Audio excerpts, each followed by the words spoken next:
বিপ্লবী নেতা চে গুয়েভারের জন্মদিন উপলক্ষে সিপিএম কার্যালয়ে আয়োজন করা হয়েছে রক্তদান শিবির। আড়ালিয়া লোকনাথপাড়াস্থিত সিপিএম কার্যালয়ে এই রক্তদান শিবিরের আয়োজন করা হয় ডিওয়াইএফআই এবং এসএফআই অঞ্চল কমিটির যৌথ উদ্যোগে। এই কর্মসূচিতে বিভিন্ন এলাকার যুবক যুবতী এবং ছাত্রছাত্রী সংগঠনের অন্যান্য কর্মী সমর্থকরা স্বতঃস্ফূর্তভাবে অংশগ্রহণ করেছে।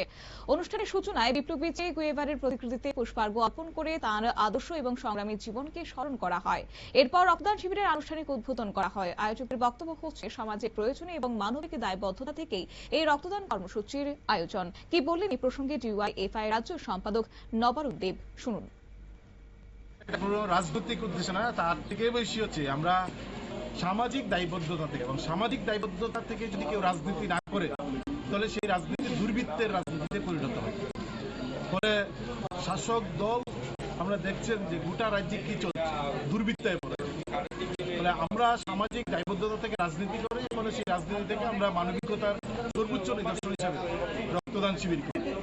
উল্লেখযোগ্য বিষয় হচ্ছে 2018 সালে 14 জুনের আগে পর্যন্ত আমাদের রাজ্যে বামফ্রন্ট সরকার যখন ছিল, কার্ল ল্যান্ডস্টাইনারের জন্মদিন উপলক্ষে একটা জাঁকজমকপূর্ণভাবে গোটা রাজ্য সরকার, জেলা প্রশাসন, মহকুমা প্রশাসন নানা কর্মসূচি গ্রহণ করত রক্তদাতাদের উৎসাহিত করতে।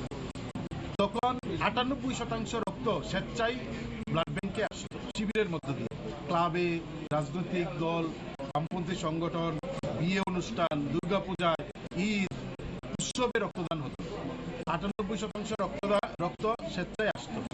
তখন 14 জুন কার্ল ল্যান্ডস্টাইনারের জন্মদিন উপলক্ষে বিশ্ব রক্তদাতা দিবস হিসেবে রক্তদাতাদের উৎসাহিত করা হতো, রাজ্য স্তরে উৎসাহিত করা হতো। রাজ্য সরকার নানা কর্মসূচি গ্রহণ করত। 2018 সালের 14 জুনের পর থেকে এই দিনটাকে তারা মুছে ফেলেছেন।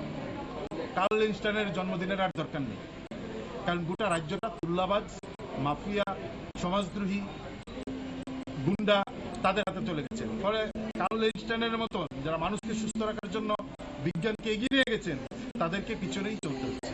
ফলে তাদেরকে পিছনে রেখে 14 জুনকে স্তব্ধ করে দিয়ে এখন আমাদের রাজ্যে এই যা চলছে, স্কুলের চাবি তাকে দর্শকের হাতে, নেশা কারবারি হচ্ছেন এলাকা এলাকায় মাতব্বর, ফলে সেখানে শাসক ইচ্ছা। এদিনের শিবিরে স্বেচ্ছায় অনেকেই রক্তদান করেছেন। উপস্থিত ছিলেন ডিওয়াইএফআই, এসএফআই এবং সিপিএম এর বিভিন্ন স্তরের নেতৃত্ব কর্মীরা।